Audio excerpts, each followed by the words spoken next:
Good morning friend, সুতোপাজ ব্লগে সবাইকে স্বাগত। তো আশা করি তোমরা সবাই ভালো আছো। আমিও খুব ভালো আছি। যাই হোক, তোমাদের সাথে অনেক দিন ধরেই কোনো ব্লগ ভিডিও শেয়ার করা হয়েছিল না। ওই দিদির ঘরে পয়তাতে গেছিলাম, ওটাই লাস্ট ব্লগ ভিডিও তোমাদের সাথে শেয়ার করেছিলাম। আর তারপরে কোনো ব্লগ তোমাদের সাথে শেয়ার করা হয়নি। তো ওখান থেকে আসার পর আমি খুবই অসুস্থ ছিলাম, ওই জন্যে আর কোনো ব্লগ করতে পারিনি। অসুস্থ মানে প্রচণ্ডই অসুস্থ ছিলাম। আজ মনে হয় 3 দিন মতো মাথা কোনো চিরুনি করেছিলাম না, কিন্তু আজ শেষমেশ ভাবলাম যে না, আজকে সকালে উঠে একটু মাথাটা চিরুনি আরও করে নিই। মানে চুলে জট টট পড়ে গেছিলো, ওই জন্য ভাবলাম যে আজকে যাই হোক না কেন এসে একটু মাথাটা আরও চিরুনি করে নিই। তো ওই জন্যে এসে মাথাটা কুচুমাকে সকালে স্কুলে পাঠিয়ে দিয়েছি। তো স্কুলে পাঠিয়ে দেওয়ার পর তারপরে এসছি মাথাটা চিরুনি আরও করবো বলে। তো মাথাটাতে অনেকটাই জট পড়ে গেছিলো, চুলটা ছাড়াতে যথেষ্ট সময়ও লাগলো।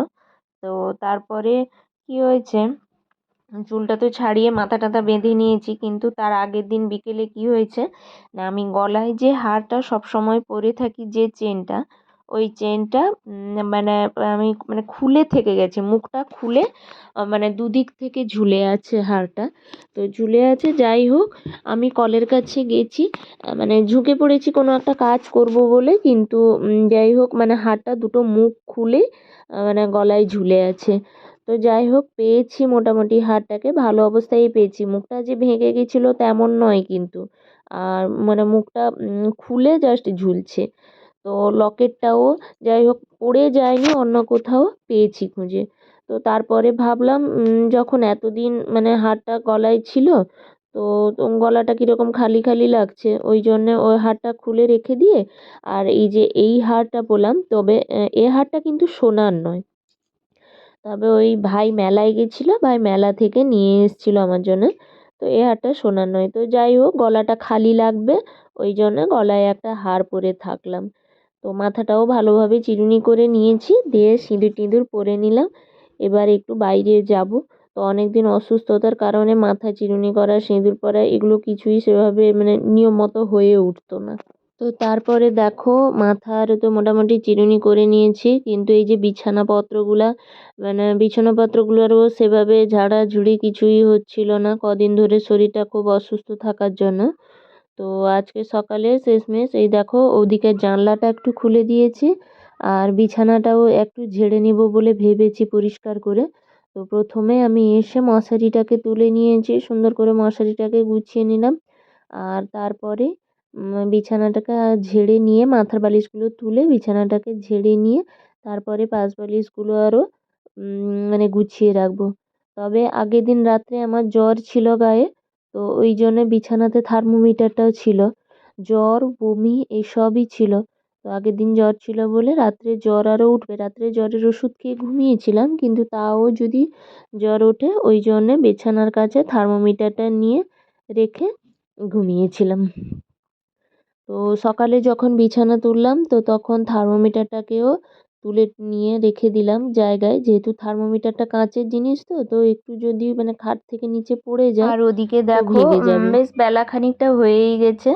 তো ওখানে মা চা করেছেন, তো চা করে ডাকছিলেন চা খেতে যাওয়ার জন্য। তো মামি আজকে চা বসায়নি, আমি যখন চা বসাতে এলাম দেখলাম যে দুধটা আসেনি। তো মা দুধ আনতে গেছিলেন, তারপরে দুধ নিয়ে এসে চাটা বসিয়ে দিয়েছিলেন। তো আমি এখানে বিছানাটা ঝাড়ছি, সুন্দর করে গুছাচ্ছি, আর ওখানে মা বলছিলেন যে চাটা হয়ে গেছে, চা খেয়ে নিয়ে এসো, এইসব বলছিলেন। তারপরে জানলাটা একটু খুলে দিয়েছিলাম, বিছানায় বেশ খুব সুন্দর একটু রোদও এসে পড়েছিল, দিতে ভালোই লাগছিল। তো জানলা টানলাগুলো খোলা হয়েছিল না, আর এদিকের যে জানলাটা খুলতাম, এদিকের জানলাটা দিয়ে তেমন একটা রোদ বিছানাতে আসতো না, কিন্তু মাথার দিকে জানলাটা খুললে কি হয়, রোদটা বিছানাতে আসে। আর এমনিতেও যেদিকে মাথা করার কথা আমরা ওদিকে মাথা করি না, খাটের চওড়ার দিক দিয়েই মাথাটা করি। ওই 3জন ঘুমাই, তো খাটটা বড়, কিন্তু তা হলেও 3জন ঘুমাই, 3টে পাশ বালিশ, ওই জন্যে চওড়া দিক দিয়ে ঘুমাই, যাতে ফাঁকা ফাঁকাভাবে ঘুমোতে পারি। ওই জন্য একটু চওড়া দিক দিয়ে ঘুমাই। আর এই যে কুচুমার স্কুল যাওয়ার আগে কুচুমার স্কুলের ড্রেসটা আরও খুলে খাটের উপর রেখে দিয়েছিলাম, তো সঙ্গে সঙ্গে তখন খাটের উপর রেখে দিয়েছিলাম, তারপরে পরে ভাঁজ করে রাখলাম। তো বিছানারও গুছানো হয়ে গেছে। তারপরে কিছুক্ষণ পর কুচুমাও স্কুল থেকে চলে এসছে। কুচুমা স্কুল থেকে এসে ওর পা হাত আরও ধুয়ে দিয়েছি, ড্রেস চেঞ্জ করিয়ে দিয়েছি। তো করে দেওয়ার পর কুচুমা যখন স্কুল থেকে আসে তখন বলছে যে আমার শরীরটা ভালো লাগছে না, ভালো লাগছে না, এইসব বলতে থাকছিল। তো তারপরে কিছুক্ষণ পর দেখি যে তাকেও একই রকমভাবে গায়ে জ্বর এসছে। ওই জন্যে মাথাটা বেশ গরম, গায়ে জ্বর এসছে, ওই জন্যে তার শরীরটা ভালো লাগছিল না বলছিল। তো যাই হোক, ওকে ওষুধ টষুধ খাইয়ে এই যে বিকেলের দিকে একটু বাইরে বেরিয়ে এসেছিলাম। তো বিকেলের দিকে বাইরে বেরিয়ে এসে দেখি যে এই যে পাশের একটা জায়গাতে ঠাকুরের কোনো একটা উৎসব আছে, ওই জন্যে রাস্তা দিয়ে মানে লাইন করে লোক সব যাচ্ছিলো আর বাজনা আরও বাজিয়ে যাচ্ছিলো। তো ঠাকুরের উৎসব আছে বলে ওরা ঘট তুলতে গেছিলো আর ওই বাজনা বাজিয়ে গেছিলো, আর আমি একটু উঠে এসে ওই ব্যালকনিটার নিচে একটু বসেছিলাম।